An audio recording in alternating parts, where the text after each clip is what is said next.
Bapak Ibu Saudara, saya mengajak kita membuka kitab Yunus pada pasal yang keempat. Kita membaca ayat yang pertama sampai ayat yang ke-11. Kitab Yunus pasal yang 4 ayat yang pertama sampai ayat yang ke-11. Di bawah berikut, Yunus belajar menginsiafi bahwa Allah mengasihi bangsa-bangsa lain. Demikian firman Tuhan. Tetapi hal itu sangat menyesalkan hati Yunus. Lalu marahlah ia dan berdoalah ia kepada Tuhan, katanya, "Ya Tuhan, bukankah telah kukatakan itu ketika aku masih di negeriku? Itulah sebabnya maka aku dahulu melarikan diri ke Tarsis, sebab aku tahu bahwa Engkaulah Allah yang pengasih dan penyayang, yang panjang sabar dan berlimpah kasih setia, serta yang menyesal karena malapetaka yang hendak didatangkan. Jadi sekarang, ya Tuhan, cabutlah kiranya nyawaku, karena lebih baik aku mati daripada hidup." Tetapi firman Tuhan, "Layakkah engkau marah? Yunus telah keluar meninggalkan kota itu dan tinggal di sebelah timurnya. Ia mendirikan di situ sebuah pondok dan ia duduk di bawah naungannya, menantikan apa yang akan terjadi atas kota itu. Lalu atas penentuan Tuhan Allah tumbuhlah sebatang pohon jarak melampaui kepala Yunus untuk menaunginya, agar ia terhibur daripada kekesalan hatinya. Yunus sangat bersukacita karena pohon jarak itu. Tetapi keesokan harinya, ketika fajar menyingsing atas penentuan Allah, datanglah seekor ulat yang menggeret pohon jarak itu sehingga layu. Segera sesudah matahari terbit, maka atas penentuan Allah bertiuplah angin timur yang panas terik, sehingga sinar matahari menyakiti kepala Yunus. Lalu rebahlah ia lesu dan berharap supaya mati. Katanya, "Lebih baiklah aku mati daripada hidup." Tetapi berfirmanlah Allah kepada Yunus, "Layakkah engkau marah karena pohon jarak itu?" Jawabnya, "Selayaknya lah aku marah sampai mati." Lalu Allah berfirman, "Engkau sayang kepada pohon jarak itu, yang untuknya sedikit pun engkau tidak berjerih payah, dan yang tidak engkau tumbuhkan, yang tumbuh dalam satu malam dan binasa dalam satu malam pula. Bagaimana tidak aku akan sayang kepada Niniwe, kota yang besar itu, yang berpenduduk lebih dari 120.000 orang, yang semuanya tak tahu membedakan tangan kanan dari tangan kiri, dengan ternaknya yang banyak." Demikian firman Tuhan. Berbahagialah kita yang boleh membaca dan memelihara sabda Tuhan dalam hidupnya hari demi hari. Amin. Dalam bacaan kita hari ini saya akan mengulas sedikit latar belakang apa yang membuat Yunus ini tidak mau ke Niniwe. Yunus adalah seorang hamba Tuhan yang sesungguhnya dikenal sebagai orang Israel yang sejati, yang dalam semua pelayanannya cukup luar biasa. Tapi kenapa pada saat diperhadapkan dengan Niniwe dia menolak? Dia lari ke Tarsis. Saudara, sedikit menurut sejarah, kota Niniwe ini atau dalam istilah Latin Ninive adalah sebuah kota yang pada saat itu dikenal sebagai kota yang luar biasa agung. Itu pada saat itu di bawah pemerintahan Shalmaneser ketiga. Nah, kota Niniwe ini, saudara, dia adalah terletak di bagian timur Sungai Tigris, yang merupakan ibu kota kerajaan Assyria atau Asyur purba. Dan Niniwe ini adalah termasuk tempat persimpangan jalur perdagangan yang menghubungkan antara Laut Tengah dan juga Samudra Hindia. Jadi rupanya ini termasuk kota yang paling strategis. Kalau mungkin sekarang pada saat ibu kota Nusantara ada, salah satu provinsi yang paling strategis menopang Nusantara adalah Mamuju. Itu kalau bisa jadi gambaran saudara. Nah saudara, bahkan menurut sejarah bahwa kota Niniwe ini dibentengi dengan pagar kurang lebih 12 km panjangnya untuk mengelilingi kota Niniwe. Bahkan besarnya kota Niniwe ini dikatakan bahwa 3 hari 3 malam jauhnya pada saat kita berjalan kaki mengirimi atau menelusuri kota Niniwe. Jadi sudah ada bayangan bahwa cukup luar biasa. Dan menurut sejarah pula bahwa penduduk yang ada dalam kota Niniwe itu ada 175.000 orang. Kalau di dalam pembacaan kita ayat terakhir dikatakan 120 orang. Itu dikatakan yang tidak tahu tangan kanan dan tangan kiri. Jadi selebihnya itu berarti masih bisa tahu tangan kanan dan tangan kiri, ya. Nah, saudara, dengan berkembangnya waktu di bawah kepemimpinan seorang raja bernama Salmaneser yang ketiga, rupanya kejahatan itu meningkat sehingga raja ini dikenal sebagai raja penumpah darah. Itu yang pertama. Terus yang kedua, kota Asyur atau kerajaan Asyur adalah termasuk musuh bebuyutannya Israel. Jadi ada dua hal saudara yang melatar belakangi kenapa Yunus dia menolak Niniwe. Karena yang pertama tadi, karena dia mau supaya Niniwe ini hancur, karena dia bukan umat pilihan Tuhan, bukan orang Israel. Yang kedua, karena memang Asyur ini termasuk musuhnya Israel. Pada saat Yunus ke sana menyampaikan pertobatan, maka itu artinya menyelamatkan musuh Israel. Sehingga Yunus melarikan. Tapi saudara-saudara yang kekasih dalam Kristus Yesus, kita akan belajar bersama ada 4 pelajaran penting yang akan kita renungkan melihat dari kehidupan Niniwe dan juga Yunus. Apa sebenarnya yang akan kita petik bersama dalam renungan di sana? Yang pertama saudara, bahwa kisah ini mengajarkan kita akan cinta kasih yang sesungguhnya. Bahwa walaupun kita begitu berdosa di hadapan Allah, tapi kasih Tuhan terus dinyatakan. Ini saudara adalah sebuah bangsa yang dalam kacamata Yunus merupakan kota atau kerajaan yang tidak lagi harus diselamatkan, harus dimusnahkan. Itu adalah harapan Yunus. Itulah sebabnya kalau kita membaca dalam ayat yang ke-10 dalam pasal 3, saya akan baca sedikit bagi kita saudara ya, apa yang membuat Yunus ini marah. Dalam ayat ke-10 dikatakan firman Tuhan, ketika Allah melihat perbuatan mereka itu, yakni bagaimana mereka berbalik dari tingkah lakunya yang jahat, maka menyesallah Allah karena malapetaka yang telah dirancangkannya terhadap mereka, dan ia pun tidak jadi melakukannya. Ayat pertama pasal 4, tetapi hal itu sangat menyesalkan hati Yunus, lalu marah ia. Jadi rupanya Yunus ini marah saudara karena Allah mengasihi orang-orang ini. Yang sama katakan kepada kita saudara, bahwa dalam sebuah persekutuan mengajarkan kita untuk hidup dalam sebuah persekutuan yang menyenangkan, sebuah persekutuan yang diliputi dengan cinta kasih. Itu adalah sebuah persekutuan yang diinginkan Tuhan. Ataukah saudara, persekutuan itu dijadikan sebuah persaingan antara satu dengan yang lain? Saya katakan bahwa persekutuan yang Tuhan inginkan bagi kita adalah persekutuan yang saling menyayangi antara satu dengan lain. Tapi kalau ada persekutuan yang di dalamnya sudah ada persaingan tidak sehat, itu artinya kasih itu sudah mulai pudar.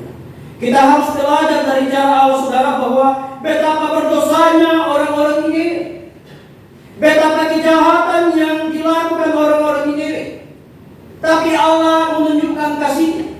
Itu artinya saudara, jangan kita merasa sebagaimana dialami Yunus. Perasaan Yunus saudara, dia merasa bahwa saya ini kan orang Israel, saya kan orang yang dipilih Tuhan, saya ini kan bangsa pilihan Tuhan. Jadi dia merasa bangga, dia merasa egois saudara, tanpa dia harus memperhitungkan orang.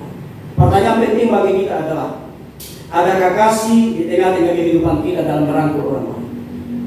Kadang-kala di zaman sekarang ada begitu banyak gereja-gereja Tuhan yang menutup mata pada saat melihat orang-orang lain di luar sana. Padahal saudara, kita semua adalah hamba Tuhan, diajak untuk senantiasa membawa mereka dengan tulus saudara. Sering saya katakan dalam ibadah pemuda hari kami, saya katakan begini, Alkitab ini saudara adalah sebuah buku, sebuah pelajaran berharga yang di dalamnya ada iman membuat kita bertumbuh. Tapi Alkitab ini saudara, ada waktu-waktunya kita baca. Karena kemungkinan besar, mungkin setelah kita dari gereja, kita sampai di rumah kita menaruh Alkitab ini, dan nanti Alkitab ini kita ambil pada saat misalnya mau ibadah.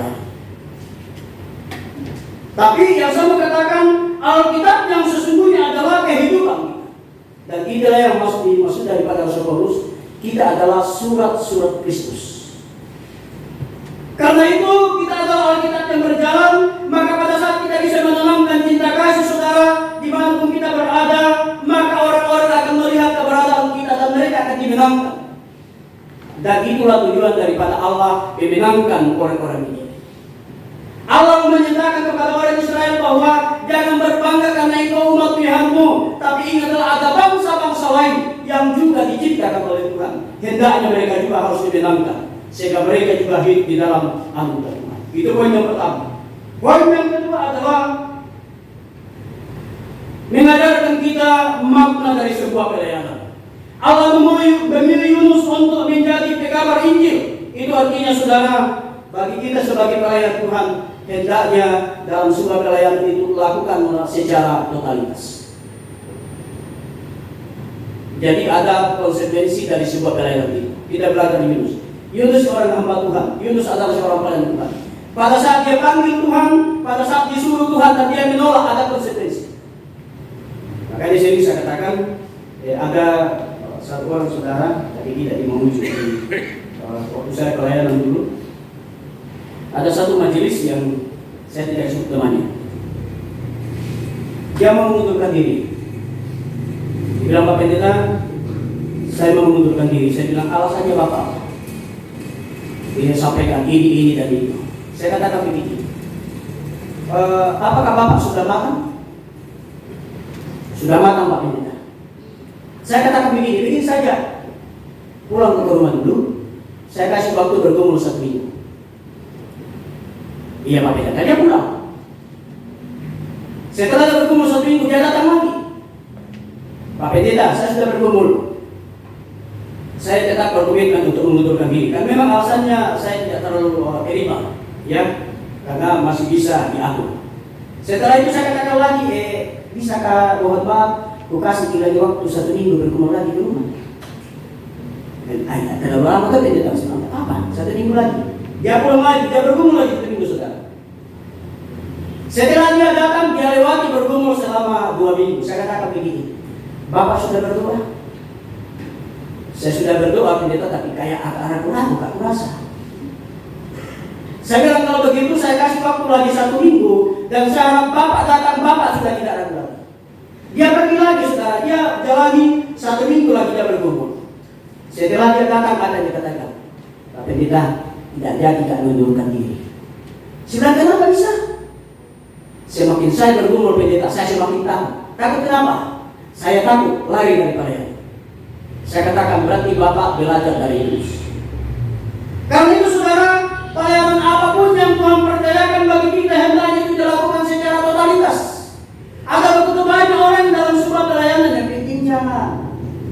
Yang penting jalan itu pelayanan. Saudara, pelayanan itu tidak bisa namanya yang penting jalan.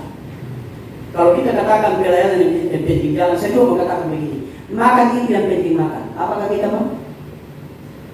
Kalau soal makan, yang penting makan, apakah kita mau? Pasti kita tidak mau. Karena kita mau makan itu pasti kita.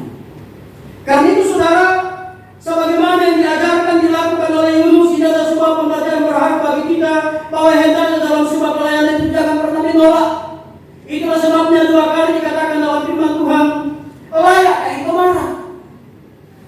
Ini adalah Allah yang menyampaikan, menjawab dari konteks ayat yang pertama, tetapi hal itu sangat menyesalkan hati Yunus, lalu marahlah ia. Yunus marah saudara karena tidak jadi dicelakai orang ini.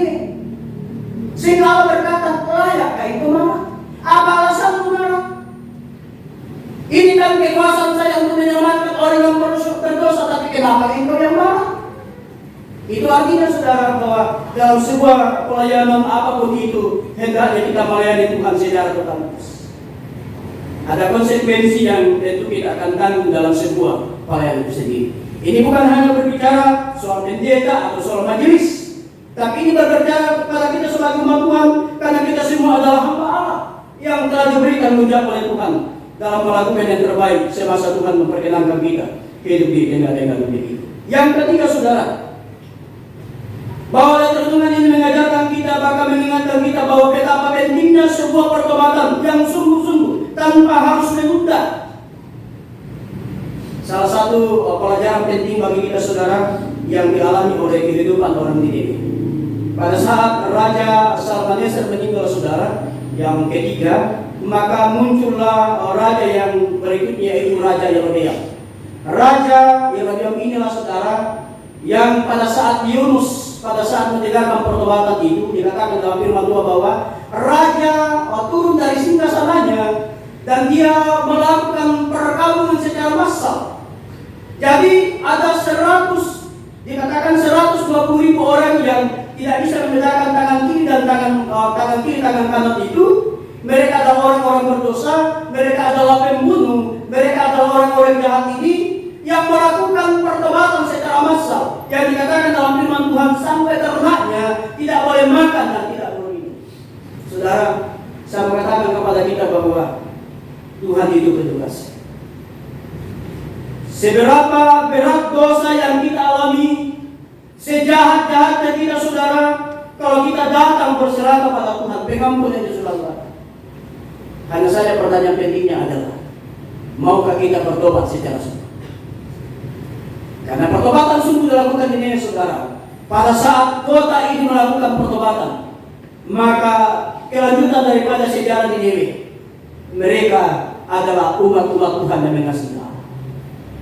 Itu artinya, saudara, bahwa pertobatan yang sungguh melahirkan kebaikan-kebaikan Tuhan dalam hidup.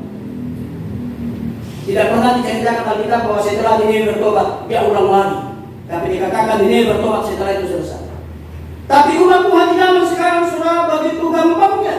Ada begitu banyak umat Tuhan yang tapi di tempat yang lain, tidak di sini. Hari ini dia bertobat, besok lakukan lagi. Hari ini bertobat, besok lakukan lagi. Bahkan ada juga umat Tuhan, saudara, dia lakukan kesalahan-kesalahan. Dia katakan begini, saya menunggu perjamuan kudus. Nanti perjamuan kudus baru saya bertobat. Saudara, siapa tahu kita tidak sampai di perjamuan kudus. Karena itu bijaksana dalam menjalani hidup. Sebab sesungguhnya kesempatan-kesempatan yang Tuhan beri selalu ada batas-batas waktunya. Yang terakhir, saudara, bahwa dalam renungan hari ini mengajarkan kita dari pohon jarak. Pohon jarak ini, saudara, lambang Niniwe. Pohon jarak ini, saudara, melambangkan kesejukan. Sangat jelas dikatakan dalam firman Tuhan bahwa pada saat kondisi Yunus ini dalam keadaan gundah gulana, dalam keadaan pusing, 7 keliling, dia duduk, saudara, dan dikatakan ada 3 kali dikatakan dalam firman Tuhan dan penentuan Tuhan terjadi. Itu artinya bahwa kemahakuasaan Tuhan dinyatakan dan pohon jarak itu tumbuh untuk menaungi Yunus. Dan jelas dikatakan dalam firman Tuhan dan membuat hati Yunus itu sejuk. Betul ya? Orang yang dalam kondisi panas, saudara, misalnya tiba-tiba kita dari luar kepanasan, kita masuk dalam sebuah gedung yang pakai AC, wah enak sekali, sejuk. Kalau kita bisa keluar dari suasana yang agak panas, kita masuk dalam mall misalnya, biasanya kita berhenti di pintu masuk karena AC-nya agak kencang, sejuk. Yang saya mengatakan, saudara, bahwa pohon jarak ini mengajarkan kita untuk menjadi umat Tuhan yang membawa sejuk bagi orang lain. Orang-orang Kristen yang hidup di zaman sekarang harus menjadi orang Kristen pendam bagi semua orang. Jangan sampai justru kita orang-orang Kristen justru membawa perusuh bagi orang lain. Pohon jarak ini, saudara, adalah sebuah arti daripada kesejukan. Pohon jarak ini, saudara, adalah sebuah arti daripada kedamaian bagi kita.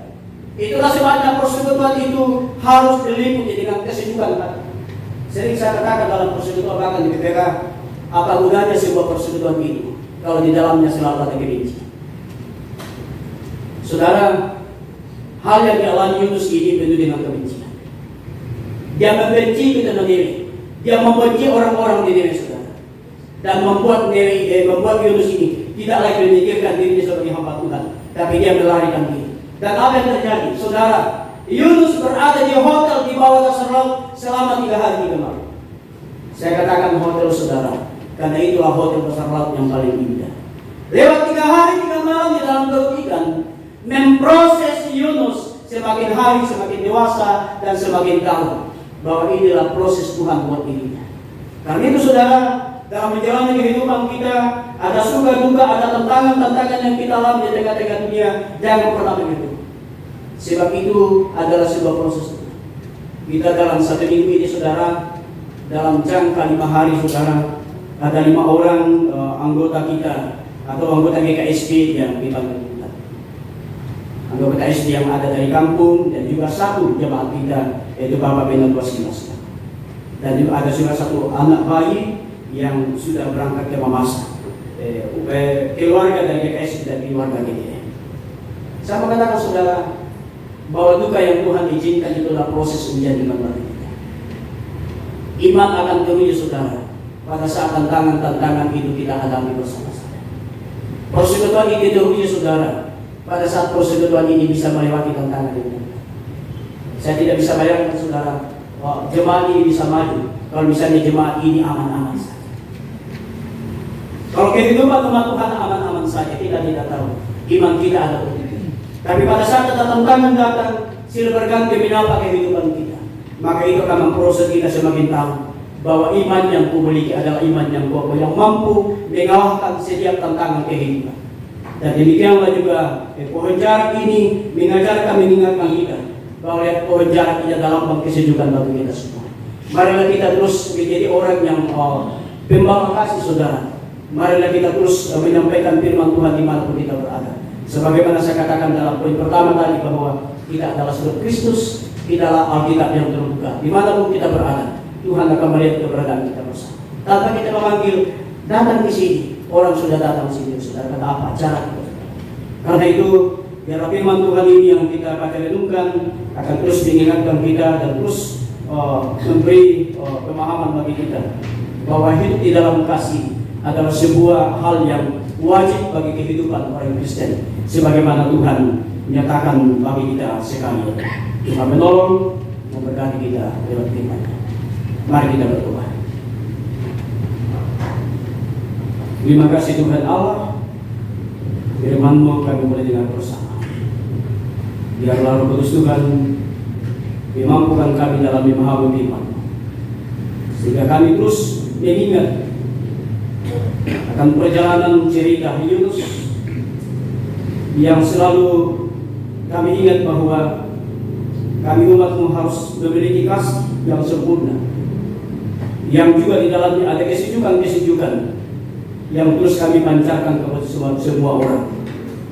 Sehingga dengan demikian, itulah yang akan mempermuliakan Tuhan, itulah yang akan mengagungkan Tuhan dalam seluruh perjalanan kehidupan yang kami jalani di tengah-tengah dunia yang Tuhan karuniakan. Di dalam nama Yesus kami berdoa dan mengucap syukur. Amin.